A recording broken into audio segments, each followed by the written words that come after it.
I don't like the goalie rotation. I think it works really well in the regular season, but for some reason in the playoffs, and I can't put my finger on it at all, it just never seems to pan out. Well, I think you're right. And I think the biggest reservation I have about it is that you're going to get second guessed as a coach. I think a coach is going to have a hard time going to a strict goalie rotation.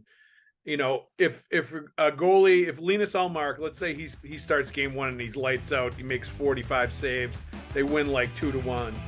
You're not going to play him in game two after he plays magnificent in game one.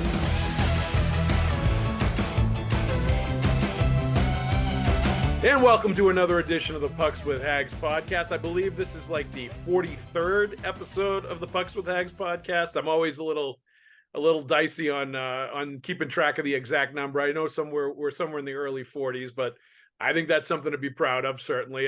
My buddy, longtime hockey writer Josh Cooper, here with me today. We're gonna talk a little Bruins, swing around the NHL a little bit, just talk about some of our observations from the first month or so. But before we even get to that, let's get to the sponsors real quick. Let's let's switch it up. We'll thank this one first this time. Factor Meals, America's #1 ready-to-eat meal kit.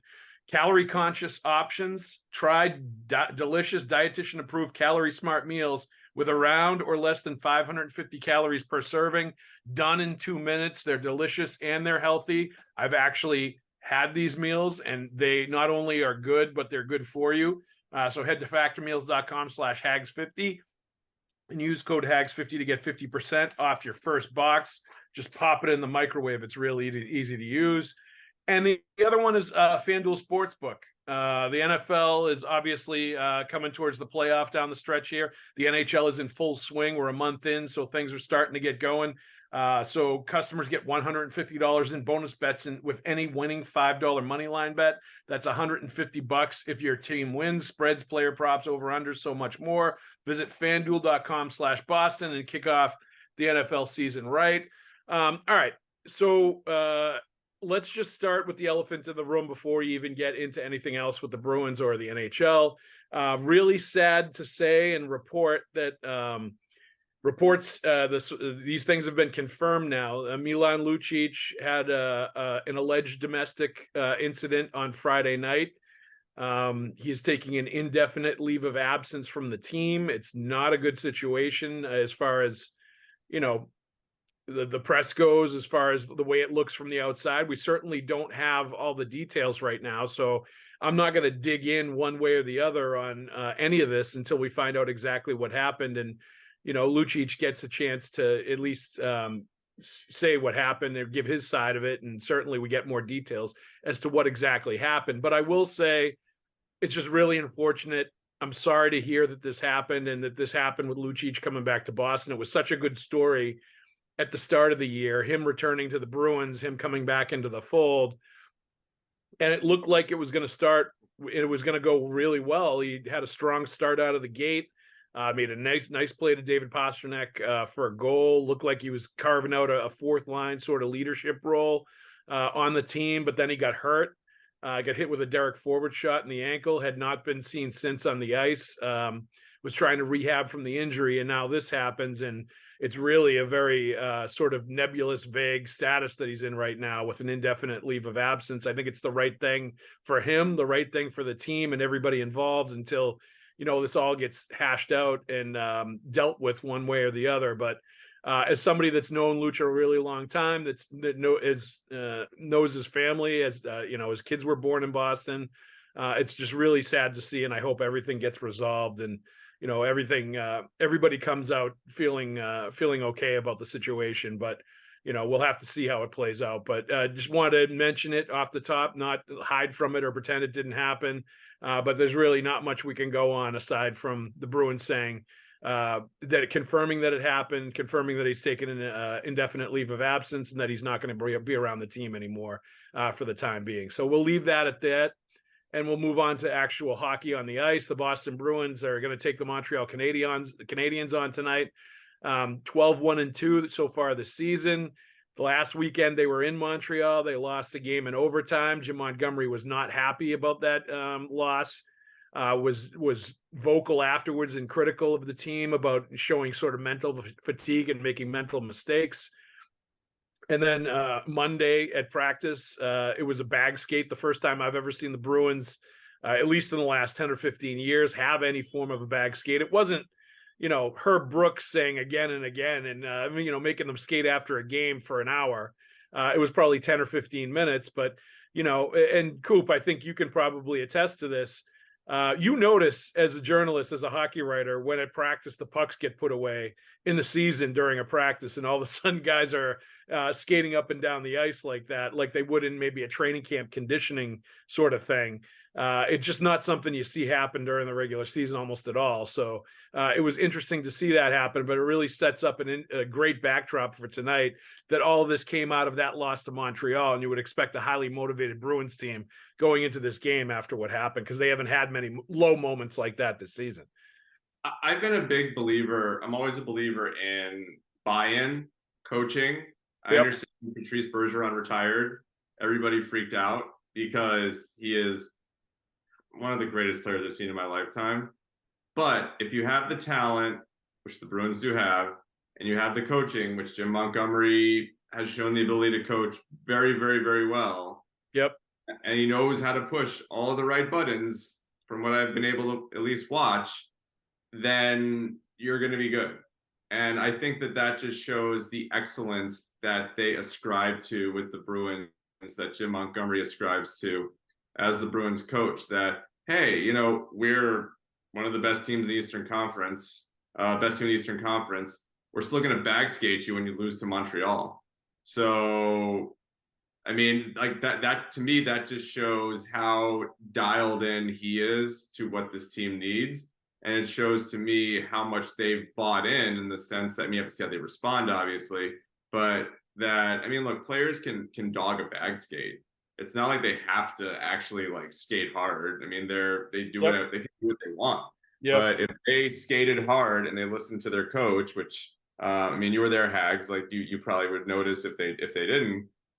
That to me shows that they are all in on Jim Montgomery, which is huge, considering the fact of what they lost. I just think of like the people that they've lost, like the last few years. They've lost their last two captains, over the last 5 years or something like that, who are just Hall of Fame players. So to me, that has turned into something that has been more important for them. And if they respond, great. And that shows that he's dialed in again on what this team needs.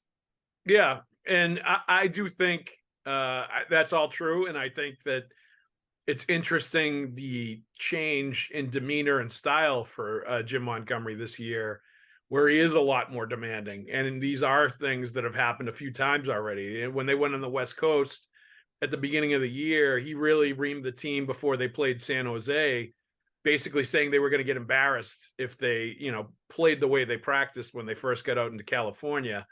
And it was very different from, I remember and at the golf course in Plymouth last year, the first event of the Bruins season is always the Boston Bruins Foundation golf tournament, and all the players are there and the coach is there. And that's really the first time you talk to them before training camp opens. And I still remember guys like Taylor Hall, Brad Marchand, and other players talking about the soft approach that they were going to get from Jim Montgomery coming in after Bruce Cassidy, right? And how that was sort of needed for like maybe some of the younger players and some of the players that Cassidy had turned off with his hard driving style. But I think we're seeing now that the soft approach is gone for Jim Montgomery, and that was something he felt comfortable doing, or felt like he had to do because he was just stepping into the Bruins situation and wasn't, too sure of the terrain yet, and was just coming into the job. And also because Patrice Bergeron was there and he was kind of the de facto coach on the ice, leader. Montgomery really didn't have to get involved in motivation and getting into the room and sort of taking things over like that, because Bergeron was there. And I think this is a much different situation this year with Bergeron gone, having vacated the captaincy, Brad Marchand coming in as a new captain, and Montgomery 1 year more comfortable in the role, 1 more year experienced in the role, and knowing what happened in the playoffs last year and that they need to get prodded a little bit and challenged a little bit. And it has to be a little bit harder of an approach than it was last year. And I think this is Montgomery kind of, figuring all that stuff out. And I think it's a great adjustment. I honestly think he's doing a better job coaching this year than he did last year when he won the Jack Adams. It's really interesting to see all that happening. But I think it was necessary just based on, the cards that he was dealt this year and kind of the different situation that they're in. And it's working. The 12-1-2. They lead the league in goals against. It's average offense right now. Great, very good defense, elite goaltending, and average offense that they're parlaying into winning hockey. I still have questions about whether they're going to be able to do this and sustain it for the entire season, because a lot of games they have to win by 1 goal in the third period and just hang on at the end. And that's a hard way to win all season long. If you're just, not getting separation from other teams and you're just dogfighting in the third period for 1 goal wins. But, you're not really a stranger to that when you cover the Nashville Predators. That was kind of their lock and parcel in their stock and trade when Barry Trotz was coaching that team, right? I'm very trust the GM of that team, and they could be doing better, but I think that's a bit of a rebuild at the moment. But yeah, but I mean, in past years when you were covering, they were very much that hardworking, win by a goal, sort of like defense oriented team. I know. I'm just thinking like life coming full circle. Barry Trotz is the GM, and he dresses impeccably as the GM, by the way, like versus him as the coach. Like I've seen how he's dressed at these games. He looks very old school and dapper. I love it. But no, I mean, what I find interesting about sort of the grinded out win style is people say, oh, that works in the playoffs. I have no idea. And that's the thing that we learned with the Bruins is that I thought they had everything that they could have possibly needed for the playoffs last year, not to sort of bring up bad memories for Bruins fans, but is there a chance that this sort of style lends to more playoff success, that they're not blowing off the doors in every team? Maybe. But you just have to get hot at the right time. And it comes down to a moment. It comes down to a play. But you also have to get in. And so if this is the way that they're going to get in, and I've never really sort of been a fan of kind of we're going to rest guys going into the playoffs. Every team I've seen that's gone on a deep run for the most part has had to really push it hard to actually make it. Yeah. And that's when the Bruins, I mean, I'm sure we've rehashed last season over and over again on your podcast, but when I saw the Bruins kind of resting guys down the end, and it's like, oh, we have a plan for Patrice Bergeron and when he's going to play and when he's not going to play. You can never predict when a guy is going to get hurt, and he gets hurt in the last game he plays in the season. I mean, it's unbelievable. So, but I personally believe that if they keep playing this style, if they keep grinding it out, if they keep winning these games, they're going to have more success. Because you mentioned the Nashville example. I mean, Nashville had Shea Weber, Ryan Suter, and Pekka Rinne. Very similar in some respects to how the Bruins are built on the back end with all their incredible talent and goaltending. Yep. However, what Nashville didn't have was David Pastrnak. They did not have Brad Marchand. They did not have the talent that the Bruins have up front. So to be able to sort of grind out those wins and have guys who are, I mean, Marchand's probably ticketed for the Hall of Fame, which is so interesting for me to even think of, considering where he's, what he was back when the Bruins won the Stanley Cup back in 2011. I mean, by the criteria we have for Hall of Famers, my criteria is always, was he a dominant player at his position, his era? And he was one of the best left wings for the last 10 plus years in the NHL. So there's no question. And he's an iconic player on top of that. His style of play, the way he's viewed around the league, his personality, all that stuff. He looks like a Hall of Famer. He feels like a Hall of Famer. He's going to be one of the players that's talked about most often of that era when it's all said and done. Hold up. Let's jump in the DeLorean and go back to 2011. Could you believe that in 2023 we'd be having this conversation about the little ball of hate? I mean, no, not at all. But he turned himself into, and I remember really seeing it at the World Cup in 2016, because remember, it's the Hockey Hall of Fame, not the NHL Hall of Fame. And he's won a World Cup with Team Canada, and then he probably would have won a gold medal with them if not for the pandemic. But I think, and his numbers would also be better if not for the pandemic. I mean, Ovechkin would be leading the goals, would be past Gretzky at this point for that too, not for that and lockouts. But But the way he transformed his game, and I just remember him playing on a line back then. They were all much younger, but with Sidney Crosby and Patrice Bergeron, and just how beautiful the game looked when they played. It was almost like watching three iconic soccer players like just sort of dribble around people, but it was in hockey and they were doing it. It was, you knew every time they were on the ice, they were a danger to score. And watching him keep up with those guys and in many ways being equal to them showed me in 2016 Brad Marchand was one of the top five. No, I'll say players. I was going to say top five forwards, but top five players in the NHL at that point. Yeah, and which is yeah, which is and he's he and Patrice Bergeron, I think, will be the best duo in Boston Bruins history, and his numbers are, climbing up the charts of the top 10 in all the big categories, franchise wise, for the Boston Bruins. Like we just did the All Centennial team at the beginning of this year. It's a centennial season for the Bruins, so the writers got together in this committee and had the top 100 players of all time. We put together the top team of all time, which was like 12 forwards, 6D, and 2 goaltenders, I believe.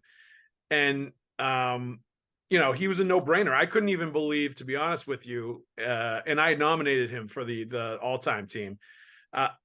I couldn't believe that there was even needed to be a discussion about it, because he's just like a slam dunk, like one of the all-time greats for the Boston Bruins. And some people were getting into like recency bias and all this other stuff, and it's like he's top like 5 in like goals, points. He leads the franchise in shorthanded goals all time, leads the NHL from the time he got here in shorthanded goals since he came into the league. He's a Stanley Cup champion. Any way you look at it, he's an iconic player, and he's one of the all-time greats, both in the league and the Boston Bruins. But to your point, you're right. They have some talented forwards that can take over games and do things individually, offensively. Pastrnak for sure. Like, it's funny, you thought Pastrnak might struggle a little bit this year without David Krejci and the change at centers. I've been talking about Bergeron, but I forgot about Krejci too. Of course. Yeah. But but he hasn't missed a beat. He's point per game. I think he's on a pace for around 60 goals again this year to start the year. And I think he's even better than he was last year to start out right now. So they are in a very good situation, even though their center spot is kind of muddled and uncertain. And you wonder if they're going to address that. And certainly they feel like they're one top 6 forward short right now of a true like deep playoff run kind of team. So I can see that. Score early this NFL season with FanDuel, America's #1 sportsbook. Right now, new customers get $150 in bonus bets with any winning $5 money bet. That's $150 if your team wins. If you've been thinking about joining FanDuel, there's no better time to get in on the action, NFL. The app is so easy to use. There's a wide range of betting options, including you got spreads, you get your player props, you got over-unders, and more. So visit FanDuel.com/Boston and kick off the NFL season. FanDuel, official partner of the NFL. It's going to be interesting to see how it works. One thing that you did mention, though, is Pekka Rinne. And one of the things that was talked about in sort of a news item with the Bruins this week was Jim Montgomery basically saying for sure the Bruins are going to heavily consider just going strict goalie rotation in the playoffs this year, like they did in the regular season, and playing Ullmark one game, Swayman next, and then back and forth. As somebody that's been around hockey a long time, can you envision that really truly out in the playoffs in any way, shape, or form? No, but it has nothing to do with the rotation. It just has to do with the days off. And in the playoffs, you get so many days off, and a guy can get rusty, and then all of a sudden you're throwing him into essentially like the most intense hockey he's played all year. And I don't believe in it. I do believe in a goalie, getting hurt, and then the other guy comes in and goes, and we've seen that over and over and over again in the history of the NHL. But for whatever bizarre reason, and I mean, I love the goalie rotation idea. I mean, one of my favorite GMs in the NHL is Jim Nill with the Dallas Stars, and when he had, I forgot, it was forgot the two goalies he had. Hudobin, one of them. What? No, it was pre Kudobin. I want to say it was Ranta and Not Ben Bishop. no, not Bish. No, it was pre that. I'm forgetting. It's the guy who played at Atlanta. Was drafted like high there, and then he. Oh, Hedberg. No, it'll come to me at some point. But Okay. But he had a goalie rotation, and I actually thought it worked really well for them. And he was like, look, in today's NHL, when you're playing so many games in so few nights, like you need two really, really good goalies, and Yes. then it's up to the coach in the playoffs how they're going to handle it. But I've just seen it just bite coaches too many times, and then it just becomes the storyline. And who could forget like Alan Walsh and Marc-Andre Fleury with the sword? And Yes. I mean, like it just becomes a thing too much, and it you have to maybe as a coach insulate your team from that and say this is what we're doing. But then all the media starts asking about it. Yep. Everyone starts thinking about it. Every goalie's different. Players have to play differently in front of them.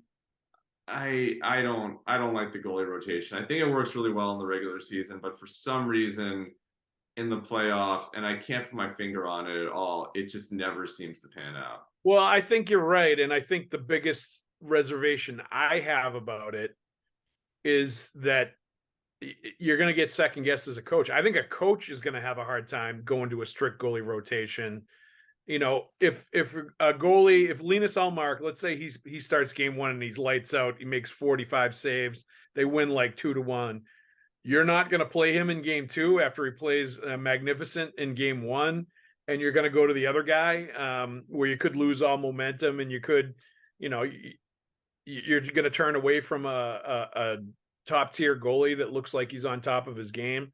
Yeah. And, I think that's where it comes in, and it's going to get really difficult. Like if you got into a sort of a rhythm with it and both guys were playing well, I could see maybe that developing and that happening. But I think that would be really hard to have the discipline as a coach to be able to do that. But he did say that he had a conversation with Bob Asenza, the goalie coach, and both goalies at the start of this year, and basically mapped out that they're going to pretty much alternate goalies all year. And I think that includes the playoffs. I think it's going to be, really tough to go away from that. And I think, part of it too is that Linus Ullmark has really struggled badly in the playoffs the last 2 years. And I think you have to, and some of it I think has been physical and mental, fatigue, the workload really like starting to wear him down, where he's never been a 60 game a season goalie. And I think playing every other day in the playoffs does start to wear him down, both the gravity of the games and just the wear and tear on him not being used to playing that much. So I think maybe physically and mentally it's necessary for these two goalies at this point right now to rotate in the playoffs, because it's best for what's both of them. Now, my long-term prediction, I think Jeremy Swayman's taken his game up to a different level this year. I think you could tell that from training camp. You could tell that over the summer when he stayed here and really worked out in Boston all year, didn't go anywhere, and dedicated himself to getting better. And he's never really had that chance to like start game one of the playoffs for this team and see what kind of run he can go on. So, I think it's going to be interesting to see how things play out in the second half, to see if Swayman is so good that he forces them to play him a little bit more than Ullmark in certain situations, and how that whole thing is going to play out.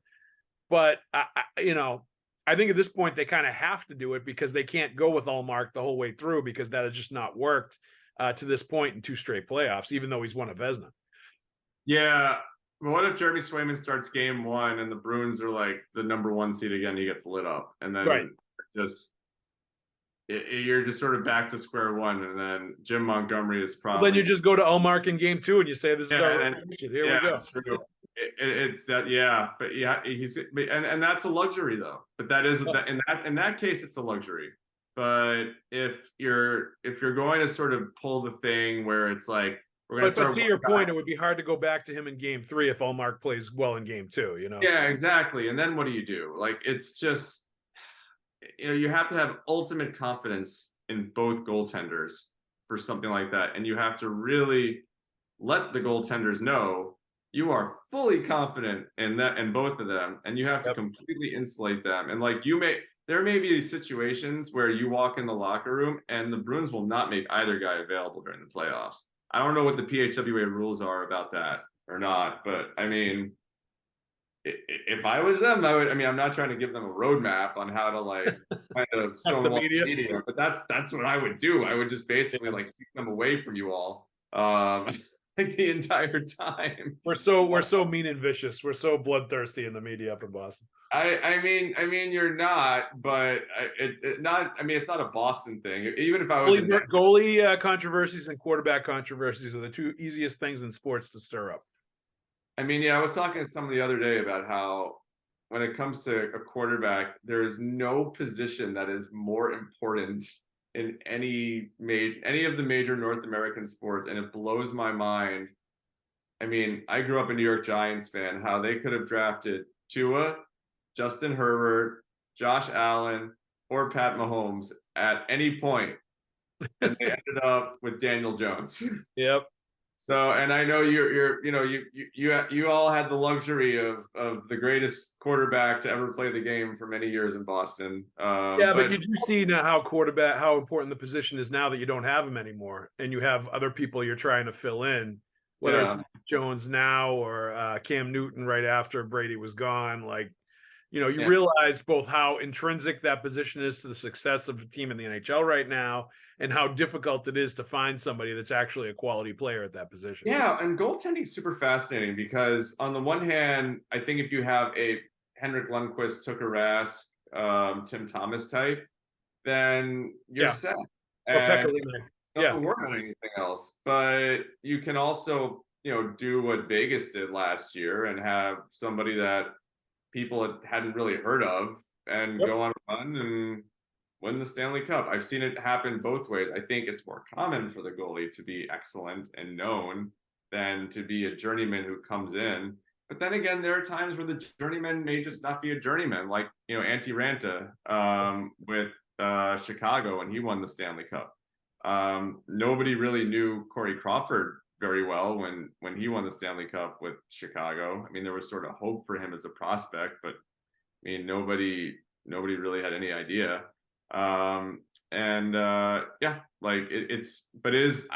think it's the most important position in hockey in some ways because it's the only guy who's on the ice the entire time and he's standing the whole time, and it just requires a different mindset and a different approach physically and mentally. So I don't know how the Bruins are going to do this. I trust Bob Essenza. I like him. I think he has a good pulse on goalies for sure. He's shown that as long as he's been in Boston, but it's going to be, I mean, I don't like the term like it's going to be interesting to see. We hear people say that all the time, but it will be really fascinating, like to see how they do this.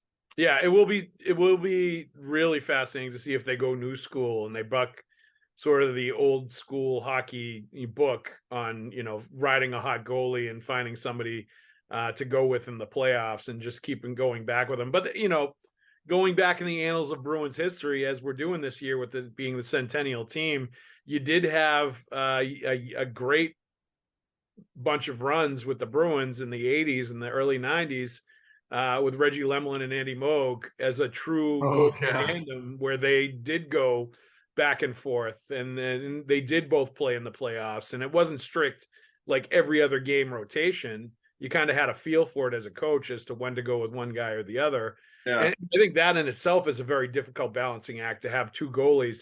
I feel like I've always felt like if you don't have a true number one goal in the playoffs that you're calling his number every time, it's because you don't have one. You know what I mean? If you're going between two guys, it's because you don't feel like you have a legit number one goalie.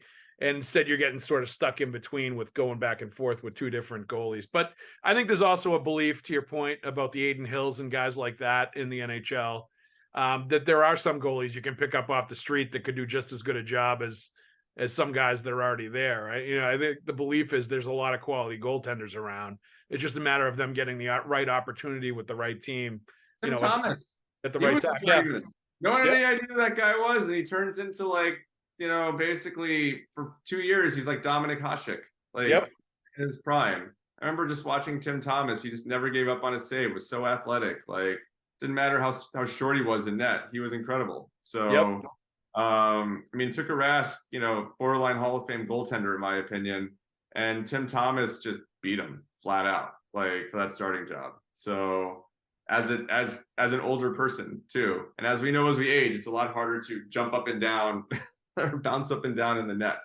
So, what the Bruins do, I don't know. We will see. Yeah, we definitely will. And it'll be fun to watch, and it'll be interesting if they completely embrace the new school. We do have Factor Meals to help us out. America's #1 ready-to-eat meal kit when it does get busy, when it does get crazy, when we do need a quick meal. They fuel you up fast with flavorful and nutritious ready-to-eat meals delivered straight to your door. Takes less than 2 minutes to cook them. They're fresh, never frozen, meals ready in 2 minutes, like I said. They have calorie-conscious options, going upscale with some of the things they're offering now, like surf and surf meal options, roasted garlic filet mignon, and shrimp and Cajun spiced shrimp and salmon, which is like right in my wheelhouse. This is the kind of stuff I'm all about. So it's got everything for everybody. There's 34 plus chef prepared, dietitian approved weekly options for meals. You can get snacks, you can get breakfast items. Like it's a great deal. So if you want to get Factor Meals, go to factormeals.com/Haggs50 and use the code Haggs50 to get 50% off of your first box. It's a great deal. I've tried it. It's fantastic. I recommend it to you. We love these ready to make meal kits, especially when we're on the go with our kids. So one more time, that's factormeals.com/Haggs50 to get 50% off your first box. You won't be sorry if you go to Factor Meals. It gets the Haggs thumbs up seal of approval. While I have you here, Coop, I definitely want to do just a little, around the league sort of, quick go through, a quick run through the league. We haven't done that in a little while. Just maybe one observation for one team or something that you've seen from that 5,000 feet up that you think is interesting at this point in the year. Edmonton, I think, is the #1 talking point in the NHL right now. And just sort of how I don't want to say the balance of power in Western Canada has shifted. But kind of has. All of a sudden, Vancouver, every single piece they put into place is taken off. I mean, Quinn Hughes leading the NHL in scoring right now is certainly fascinating to me on so many levels. And I was not really, last year I kept trumpeting, that JT Miller contract is terrible. And I look at it now and I'm like, okay, it probably still is terrible, but at least he's producing. And that's why you give these guys these contracts, is you want them to produce at some point in the life of them before they become an albatross. So I'm going to give you 5,000? Was that what 5,000 we said? Feet, yes. 5,000 feet. Yeah. I'm going to say the Canucks, just that fan base, they need this so badly. I mean, they've been so beaten down.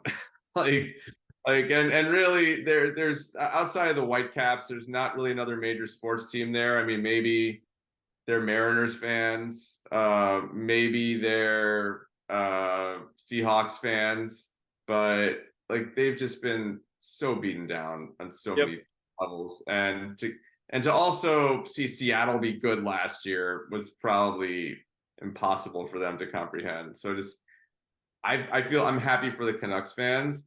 As for the Oilers, I've been saying for a long time, this just feels like LeBron James part 1 in Cleveland, where you're just putting all the wrong pieces around Connor McDavid, and it's not going to work. And he's going to have to go somewhere else.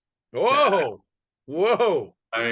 I didn't like it when he signed the big contract at all. I was like, why are you committing 8 years to that place? I like that hot take, Coop. Connor McDavid's going to have to go somewhere else to win. I like it. That's a juicy take. Or he stays and you have an Ovechkin type situation where it happens when you don't think it's ever going to happen. Like it's highly possible. Right. Look, like he's still, it's early in the season. They just changed coaches.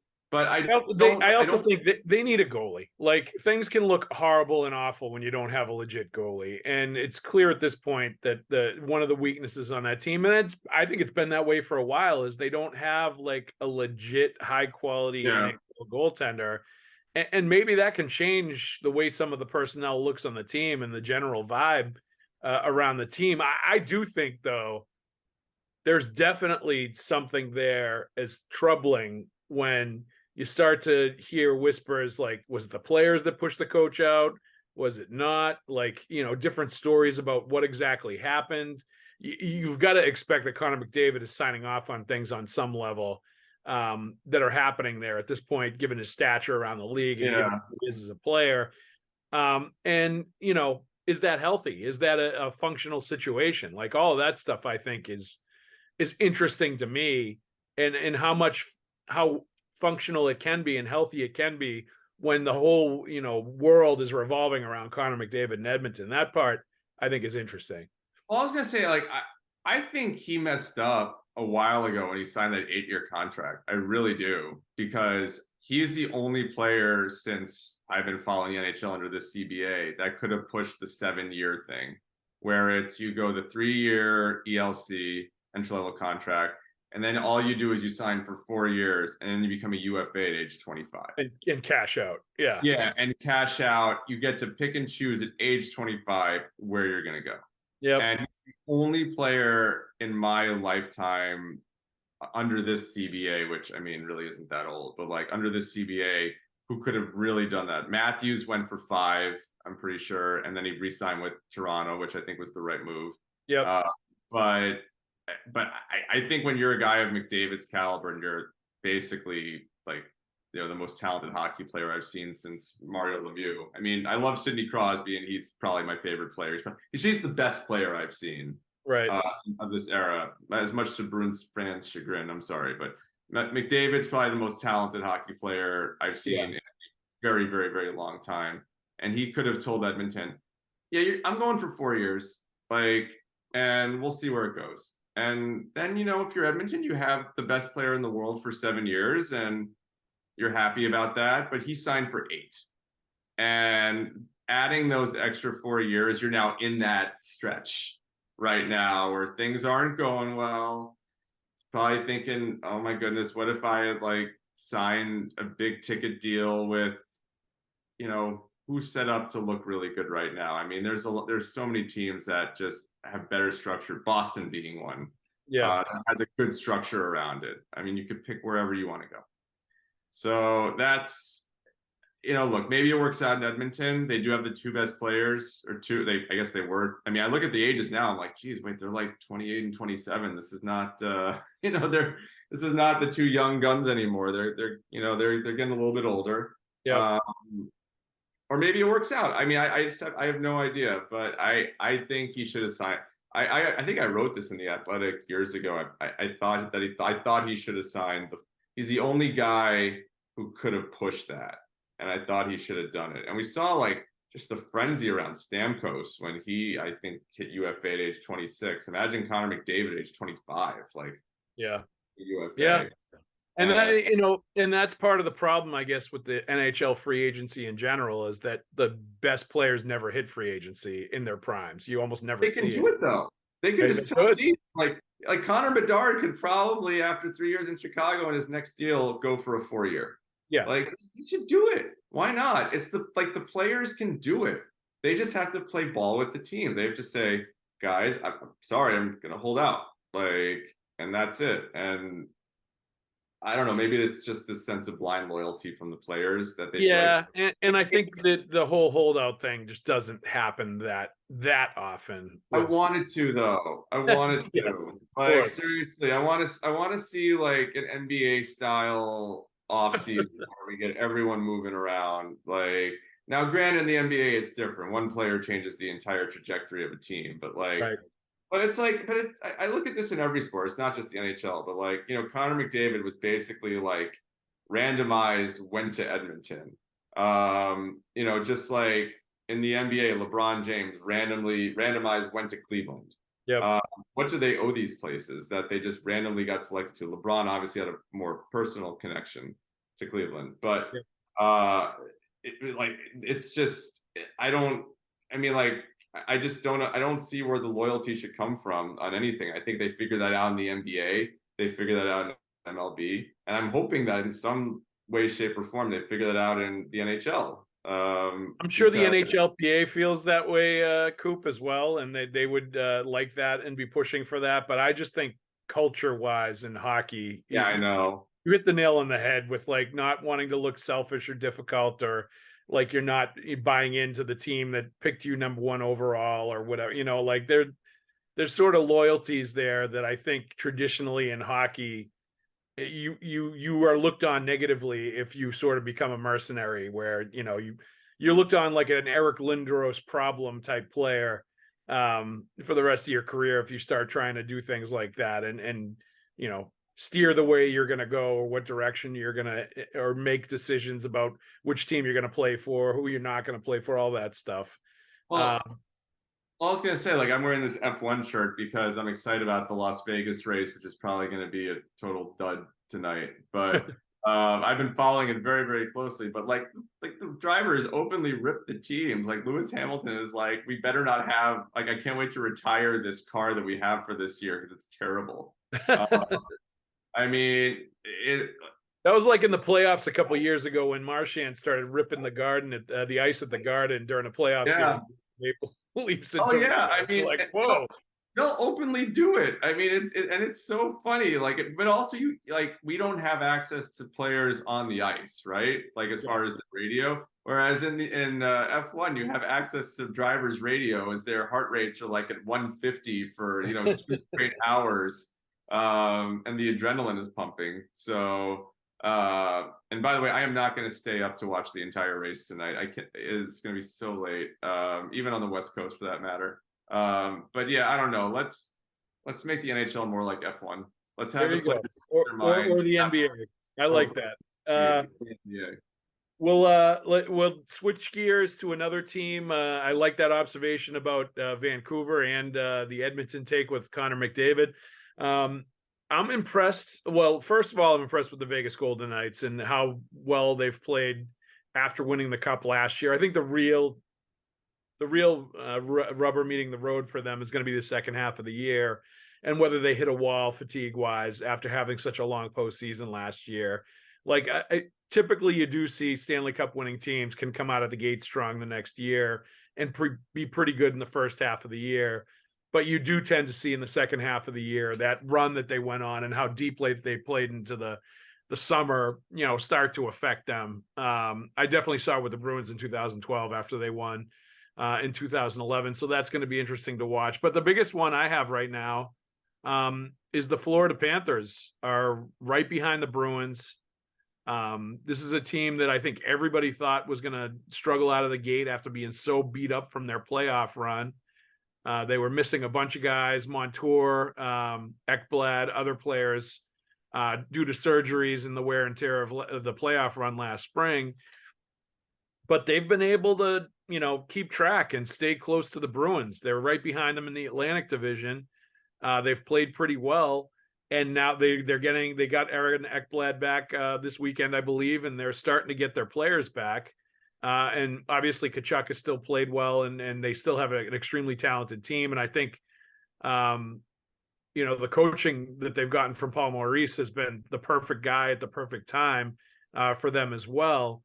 So that's a team I think to watch out for in the second half of the year when they start getting all their players back. And based on getting so close last year and what they showed in the postseason and how they played, I think they're going to be the one that pushes the Bruins and gives them the biggest run for their money over the last 5 or so months of the season. It's going to be interesting to watch.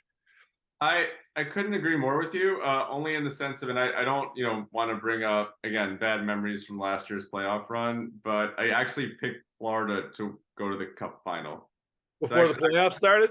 Yeah, before they started. I actually had it's in writing too. I actually had that.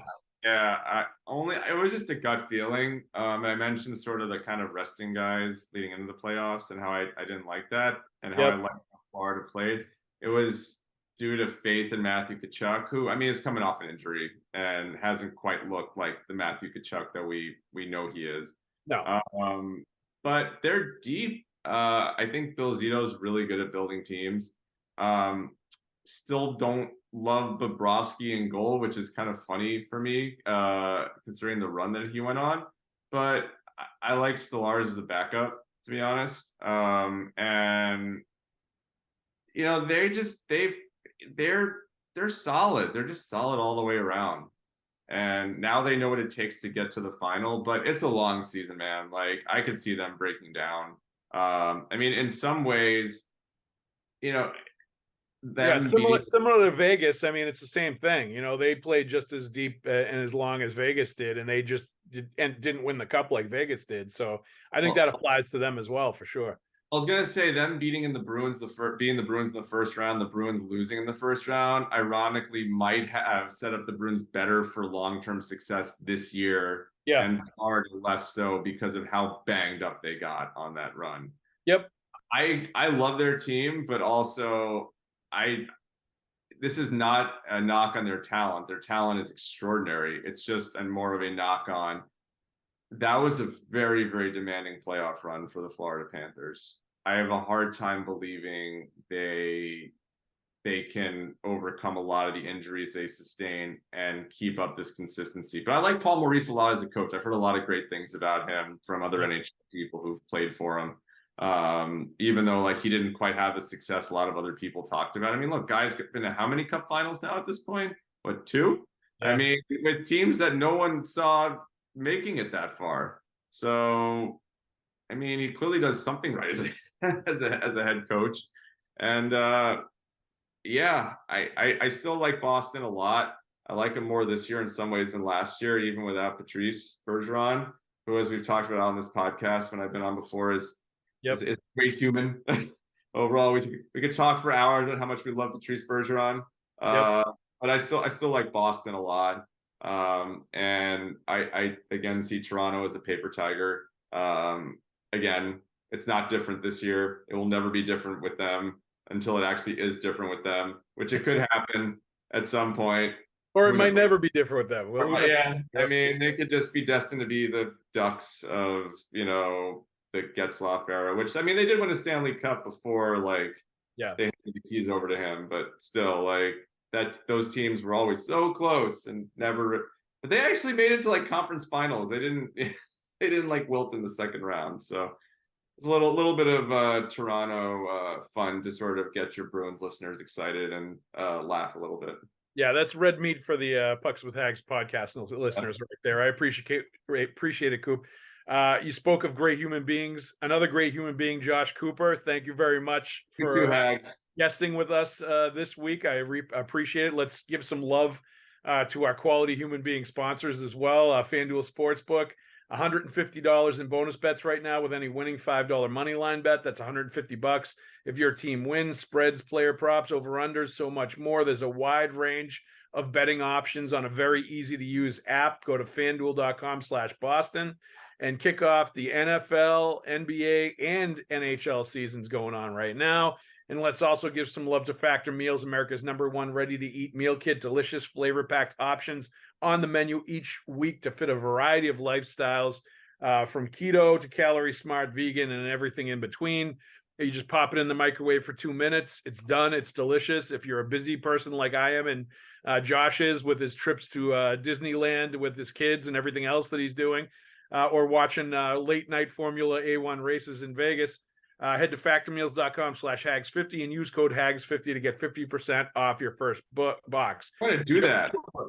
Thank you very much. Right now, actually. You sold it up really good. It sounds delicious, actually. That's it. Hey, not only a spokesman, also a client. They are delicious. Factor Meals. Yeah, I'm going to get it. Thank you very much for joining me, my friend. Until next time, thank you very much. And thanks, everybody, to listening. We'll see you at the rink.